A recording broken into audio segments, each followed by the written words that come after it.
मत करा, मेहरबानी मत कर मेरे ऊपर. मेहरबानी नाही, मम्मीचा उपकार. तुझ्या मेहरबानी काय बोलते तू? मम्मी आज कितीतरी वेळा बघितले यांचा फोटो. काय भारी दिसत बघा. आणि इकडे आमचा कोपरगाव. नमस्कार, मी कविता. तुम्हा सगळ्यांचे कवितावरील ब्लॉगमध्ये मनापासून स्वागत करते. तर आजचा दिवस तुम्हा सगळ्यांना चांगला जाऊ देत, तुमच्या मनातल्या सगळ्या चांगल्या इच्छा पूर्ण होऊ देत अशी गणपती बाप्पाजवळ प्रार्थना करते. तर मंडळी, आज आहे शनिवार आणि मी छान अशा आपल्या ब्लॉगला सकाळी सुरुवात केलेली आहे.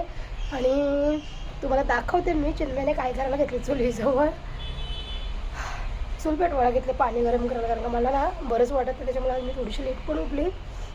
आणि गॅसवरच पाणी गरम करून माझं मी फ्रेश वगैरे झाली. आणि हे गेले आता प्लांटवरती. चिन्मय आता उठल्या, डोळ्या पुशीत बोलते, मम्मी पाणी नाही का बोलते तापून ठेवला. मला बरं नाही वाटत, चांगला चूल पेटव आणि पाणी तापव. जेव्हा माझी तब्येत बिघडते ना, तेव्हा पोरा बरोबर त्यांची ती कामं करतात. जेव्हा अशी एकदम या असतो ना, तेव्हा चहा टाकणार नाही ते पोरा सध्या. चला, आता आजचा दिवस मी तुमच्यासोबत शेअर करत आहो. आजच्या दिवसभरामध्ये बघू काय काय होते ते. आणि तब्येत थोडी खूप जास्तच म्हणजे खराब झाली. आता रात्रभर मला झोप नाही आली. ते सर्दी, शिंका आणि एवढा डोका, पाय बी दुखत होते ना. एकदम रडकुडीला मी रात्री आलेली. पहाटेचे 4-4:30 वाजले तरी मला झोप नाही येत. अरे बाबा, भयंकर एकदम सर्दी झाली ना मला, का भयंकर त्रास चालू होतो. चिन्मयचं ना माझं सेम काम. चिन्मयला पण सर्दी आमची झाली ना, तर त्याची पण अशीच अवस्था होते. एकदम श्वास असा कोंडल्यासारखा होते नुसता. तर बघू आता. औषध होतं थोडंसं पिलं आहे मी. जर नाही फरक पडला तर आज मग डॉक्टरकडे जाऊन दाखवून यायला लागेल. कारण की तब्येत जर चांगली असेल तर मी सगळी घरातली कामं करू शकते. नाहीतर मग पोरांचे पण धावपळ. कारण मनुष्य मी तर कामावर गेला का लवकर येत नाही. तर मग तरी पण उठून मी चपाती आणि रात्रीचं चिकन होतं ते त्याला दिला. आणि अंडी वगैरे उकडून दिली पोरांना. नाश्ता काय जास्त काय बनवलं नाही आज. अंडीच उकडून दिल्यात आणि रात्रीचं चिकन होता तेच गरम केलं. आणि मग चपाती बनवून मनीषला दिली. तो पण आता रेडी होते कामावरती जायसाठी. तर चला, आता आजचा दिवस मी तुमच्यासोबत शेअर करतो. सगळ्या मी ब्लॉगमध्ये कंटिन्यू राहा आणि मस्त ब्लॉग एन्जॉय करा. मी उठले ना, चूल पेटवायला गेले तिकडे. बोलतं पाणी गरम करतो बोलते आंघोळीला. तब्येत माझी बिघडली ना का बरोबर पोरं करतात. मग मी व्यवस्थित असली की कशाला जात लावणार नाही. चिन्मय, तुझी तारीफ चालू आहे रे ब्लॉगमध्ये. चू इकडचे टाक ना पाट्या. अरे इथे तुटले हे टाक ना, लगेच पेटेल चूल. चिन्मय, इकडच्या पिशवी टाक ना, पेटव. उलटी सुलटी कामं नको करू.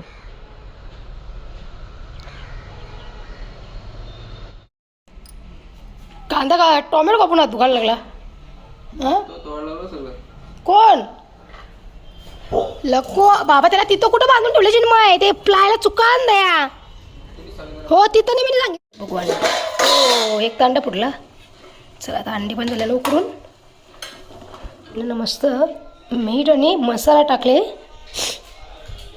आवाज आला कर. कोणी आवाज पोरली जरा तर.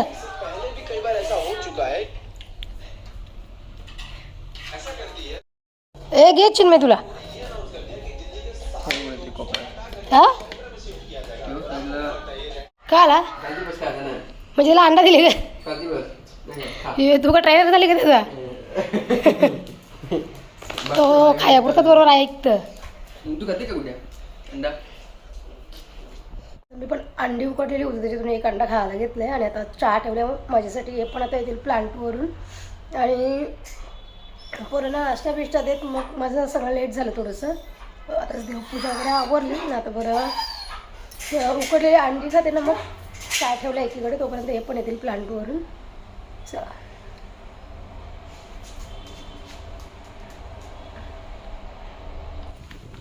चला, आता क्लासला चालली आहे मी. 4 वाजतील आता बरोबर. ओके. आणि मास्क लावले कारण की जाम शिंका येतात ना तुझ्या मुला. मास्क लावून चालले आहे तुम्ही. आणि ही माझी पिशवीमध्ये ब्लाऊज सगळं घेऊन चालली आहे. हा, आणि इकडे आमचा कोपरगाव. तळा तुम्हाला दिसत असेल समोरच. तर मंडळी, नाही क्लासवरून डायरेक्ट मी आता प्लांटवरच आली आहे आणि क्लासवरूनच खूप लेट आली, त्याच्यामुळे मग घरी गेली तर बरं अजून टाईमपास होईल. आणि मग चिन्मय तोपर्यंत आलेलं कामावरून, मग त्याच्यामुळे मी घरी गेलेच नाही, डायरेक्ट इकडेच आली प्लांटवर. आणि तुम्हाला मी कालच्या ब्लॉगमध्ये सांगितलेलं की क्लासमध्ये मी व्हिडिओ वगैरे शूट करेन, पण मला आज बरं वाटत नाही ना, शिंका वगैरे सारखे येतात, त्याच्यामुळे मी बरं जाऊ दे, 2-3 दिवसानंतर तुम्हाला दाखवेन मी. आणि आज दुपारपासून मास्क लावूनच आहे, कारण खूप जास्त शिंका येतात, त्याच्यामुळे बरं इन्फेक्शन दुसऱ्या कोणाला व्हावं नाही म्हणून मास्क लावूनच बसली आहे. तर आता एक 7:30 वाजल्यात रात्रीचे आणि एक 10पर्यंत मी जाईन घरी. आज थोडंसं लवकर आणि बंद करेन, कारण की बरं वाटत नाही त्याच्यामुळे. ओके, तर डायरेक्ट घरी गेल्यानंतर तुम्हाला भेटते मी आणि आपला ब्लॉग आपण घरी गेल्यानंतर कंटिन्यू करू. ओके, हा बघा शोधित आलाय. चल चल बाहेर चल, इकडं हाय गेल्यान मी चाललो घरा. हा बघा बरोबर संध्याकाळच्या टायमाला येते. मोनिश पण आले कामावरून, तर आला नाही का. हा बघा कुटुंब बघते बघा. लक्कू कुठे आहे रे? मी चालली. बाय बाय बोलल्यावर बघा बाय बाय. मी जाऊ मी चालली. Bye bye. आता घरी आली.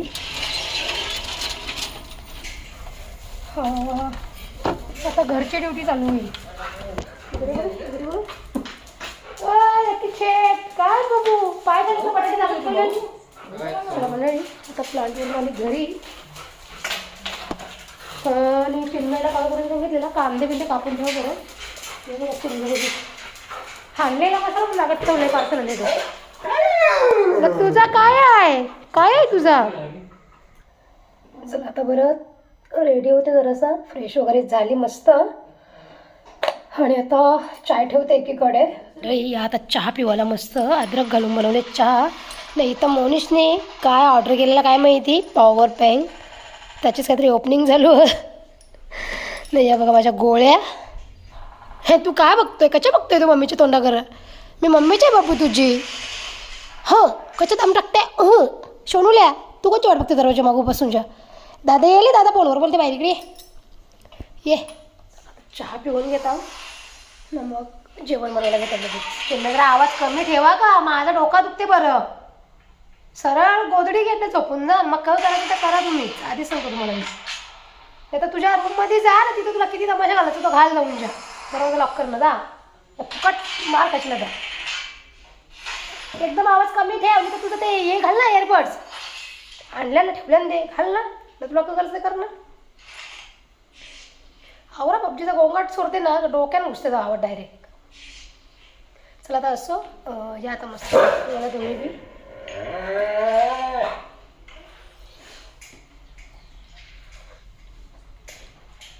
मोनिशला पण आता चहा आणला का, आणले म्हणजे कॉलवर बोलते पण असं.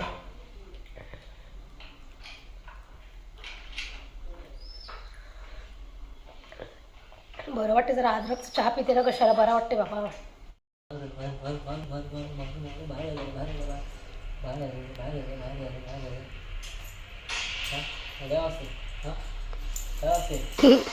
लक्कीचा दुसरा पण भरला गया घुंगरू.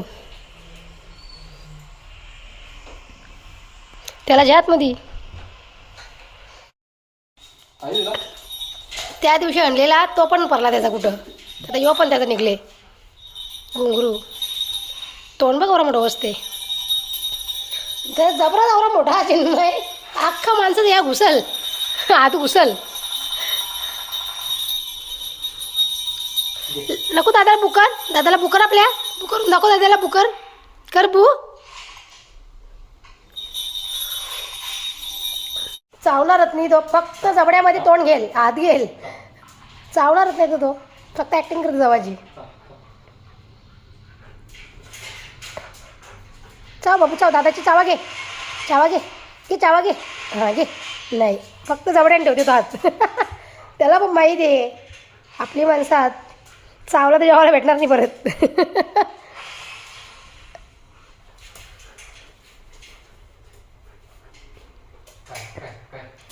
मस्त पनीर भुर्जी बनवायला घेतली आता एकीकडं. ओके,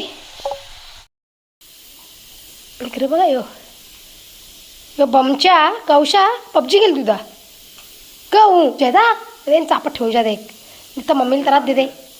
पबजी खेळते मी नाही चांगला फ्रीजमधल्या पाय आणून दे नक्की सोडून सांगते दिलं काढून जा. मम्मी का तुझं काम ऐकू आता जा तुझ्या तो आताशी गेला पिवाणी माझं काम नाही ऐकलं मी का तुझं काम ऐकू.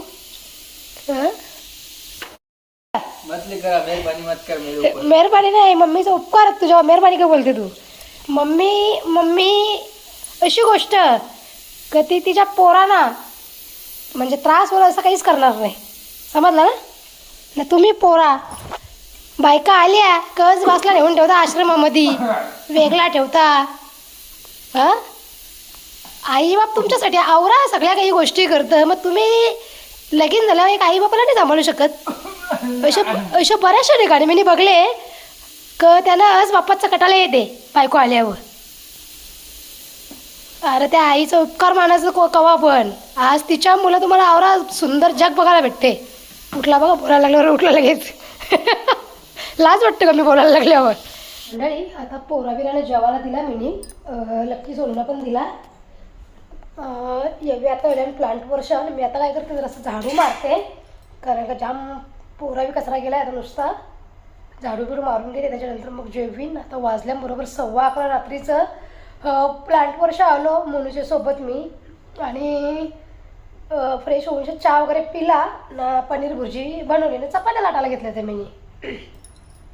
तर लगे परत यावी कॉल केला बोलते कस्टमर आल्या कार्ड रिचार्ज करायचा तर कार्ड रिचार्ज करायचा होता. मग परत गेलो प्लांटवरती मग तिकडे शहराच्या नंतर चपात्या बनवल्या. आता अक्षरशः म्हणजे अशी दमलो ना मी चालतच गेलो चालतच आलो एकदम असं थकल्यासारखा जीव झाला आहे आता. तरी पण मला आता झाडलोट करते ना. उद्या रविवार उद्या आता चिन्मयला तर सुट्टी आहे चिन्मय काही उठणार नाही 11 वाजेपर्यंत तरी पण ना. आता मोनूचं काही माहीत नाही कामाला जाते का नाही जाते ते. हां तर आता बघू झाडलोट करता हो आता पण जेवायला देत आहो ना. मग मी पण जरासं जेवून घेत आहो ना. कालला जे तुम्हाला मी व्हिडिओमध्ये ब्लाऊज दाखवला ना तर तो आता बऱ्यापैकी शिवून झाले. आता त्याला काचा आणि हुक लावायचं बघू जमलं तर आता करीन नाही तर मग उद्या तर अशी पण क्लासला मला सुट्टीच तर मग उद्या बघू जमलं तर आता करीन नाही तर मग उद्या करीन. आणि तुम्हाला एक गंमत दाखवायची आहे मला. फोटो स्टेटसला ठेवला ना सगळ्यांनी तसं मी म्हणजे स्क्रीनशॉट मारून ना फोटो बघतच होते की म्हणजे आजोबा असे दिसून होते. आमच्या आगरी समाजामध्ये आईच्या आईवडिलांना किंवा बाबाच्या म्हणजे वडिलांच्या आई वडिलांना असं म्हणजे आजोबा आजी वगैरे नाही बोलत बाबा बोलतात. आमच्यामध्ये आजीला बोलतात ना बाबाला आजोबाला बाबा बोलतात असं. तर हे माझ्या आईचे वडील दुंदा राघव पाटील आणि यांची मृत्यूची तारीख काय माहिती का 22 डिसेंबर 1988. म्हणजे या आजोबा वारले त्यावेळेला मी 4 का 5 वर्षाची काहीतरी होती वाटतं 4 वर्षाची होती वाटतं मी त्यावेळेला. नाही हे बघा हे माझे आजोबा असे दिसतात. आता रात्रीची वेळ म्हणून कदाचित थोडा फोटो एक क्लिअर दिसत नाही पण एवढं भारी दिसत नाही. हे बघा एवढं भारी दिसायचे ना मी म्हणजे ना जसा मला फोटो म्हणजे भेटला आहे ना म्हणजे बघितला आहे ना मी तसं मी दिवसातून आज कितीतरी वेळा बघितले यांचा फोटो. काय भारी दिसत बघा. चष्मा बघा गांधीजींच्या जमान्यांचा चष्मा आहे त्यांच्या डोळ्यांना. आजोबा जर या वयामध्ये आवरा हँडसम होतं तर जवान असतं म्हणजे जवान असताना किती हँडसम असतील. एकदम भारी. चला ही एक अशी आठवण राहते. फोटो बिटो काढून ठेवलं ना तर एवढीच एक आठवण राहते. नातरुंड पत्रुंडांना दाखवायला कामी येते. मी मोनिशला पण दाखवला चिन्मयला नाही अजून दाखवला. चिन्मयला दाखवल्यावरती चिन्मय पण म्हणजे असं बघतच बसेल का असा होता तुझा आजोबा. हे बघा इकडचे सगळे पांढरे केस बाकीचे सगळे काळे केस काय भारी दिसत आहे एकदम मस्त. बघला का माझा आजोबा. हां तुमच्या असं आजोबाचा काही आहे फोटो बिटो नसेल ना. कसा भारी होता ना एकदम. म्हणजे जर या वयामध्ये आवरा म्हणजे हँडसम होता तर जवानीमध्ये किती भारी दिसत असेल ना. ब्लॅक अँड व्हाईट जमाना होता त्या टायमाचा फोटो आहे यो ब्लॅक अँड व्हाईट. त्या टायमाला फोटोग्राफर तरी त्यांचा असेल 88 साली. काय भारी मस्त एकदम. मी म्हणजे फोटो बघितला जातो तर तो बघतच बसले का, म्हणजे असं घेते मोबाईलने बघत बसते. म्हणजे बघा ना किती आता माझ्या पोरांना पण बघायला भेटला माझ्या आईचं वडील. म्हणजे असं फोटो बिटो असं काही काढून ठेवलं का ती एक आठवण राहते आपल्या पुढच्या पिढीला. ते दाखवता येतं की बाबा असे असे आपले आजोबा की कोण असे दिसत होते. एक ती आठवण. 1988 साली ते वारलेत. म्हणजे त्यावेळेला माझं काहीतरी 4-5 वर्षाची मी असेन तेव्हा वारलेत ना. आजी तर काही मला माहीतच नाही. बाबाचं म्हणजे थोडासा एकदम थोडासा, एवढा काही जास्त लक्षात नाही पण एकदम थोडासा चेहरा लक्षात होता. ज्या दिवशी त्यांचं प्रेत झालेलं त्या दिवशी मी त्यांना बघितलेलं. म्हणजे तो क्षण माझ्या लक्षात आहे थोडासा. मला म्हणजे जाम भारी वाटला फोटो बघून. म्हणजे मन असं एकदम प्रसन्न झाला की चला आज एवढ्या वर्षाच्या नंतर का होईना पण बाबाला बघायला ते भेटला. लपू तुझं काय चाललंय बेटा? आता तुम्ही खाल्लास ना बाबू, काय खाल्लंस ना? मग आता काय चाललंय? आता मी पण जेवता झाडू मारायला घेतला तर तवळ्याने मला बरं तुम्हाला फोटो दाखवते. तर आता मी जेवायला बसले मी झाडू नंतर मारीन ना. ब्लॉगचा आता मी एंड करता. पोरा पण गेली झोपायला जेवूनशा, कारण का वाजले किती माहिती गं 11:15 वाजले त्याच्यामुळे. आणि मनीष लवकरच कामावर गेलेला असतं त्याच्यामुळं. आणि एवढा धडाम आवाजला रात्री मी तर एक रात्रभर झोपली नाही. मला बरं नव्हतं वाटत तर असं त्या मशीनचा गोंगाट ना काय विचारायला नको. तर चला आता असो ब्लॉगचा मी इथेच एंड करतो. की तुम्हाला माझा आजचा व्हिडिओ कसा वाटला ते मला कॉमेंटमध्ये नक्की सांगा. आणि व्हिडिओ जर आवडला असेल तर लाईक शेअर सबस्क्राईब करा. आपण उद्या भेटू छान नवीन व्हिडिओमध्ये. तोपर्यंत स्वतःची काळजी घ्या. स्वस्त राहा आणि मस्त राहा. Bye bye.